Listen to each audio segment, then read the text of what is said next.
Okay, this one is neither haunted nor is it St. Louis, but I was in the area and it was requested to me. Yeah, this is a fun one. You guys are gonna like it. Okay, so before globalization, before we could ship stuff around the world, water travel was huge. Think of rivers as highways. Before the Industrial Revolution, steam power was one of the big ways to go. So steamboats were cargo ships, essentially. And one of these cargo steamboats was named the Arabia.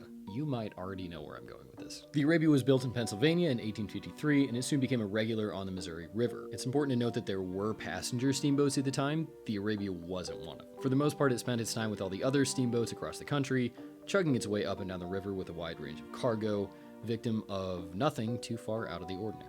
Having canoed on the Missouri River, I can confirm it's hard to see sometimes, especially underwater and especially at night. On September 5th, 1856, around sunset, the Arabia was heading down the river outside Kansas City at 5 miles an hour, which isn't a lot till you realize it was 171 feet long and carrying 200 tons of cargo and 150 people. It takes a lot to stop something that big. Thankfully, everybody made it out except for a mule whose death was under mysterious circumstances, but the mud was so thick that by morning, the pilot house and the smokestacks were the only things visible. There was nothing else to do but let it sink, with all that cargo. Over the next 130 years, the river shifted, turning the mud that the Arabia was underneath into a field, and word of a sunken shipwreck in the area passed from generation to generation. Fast forward to 1987, a guy named Bob Hawley, no relation to Josh Hawley, by the way, and his sons decide to go out and find the Arabia. They used something called a proton magnetometer, which I thought was that thing from Back to the Future, but I guess not, and found it half a mile from the current river, under 45 feet of dirt. They go to the owners of the farm, they're like, hey, can we dig up the ship? And the owners of the farm are like, sure, if you can get it done before we plant next year. So in November 1988, they start excavating. A couple weeks later, they start to expose the ship, and a few days later, they start to expose all the cargo that it was carrying.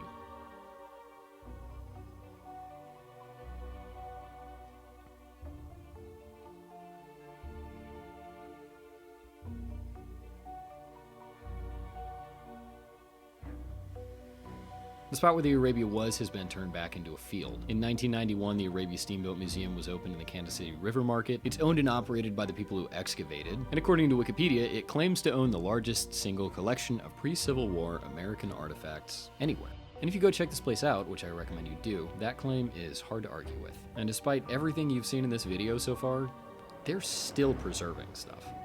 They say it'll take another decade. However, it was announced by the museum last month that next year, due to zoning conflicts, they'd be closing permanently.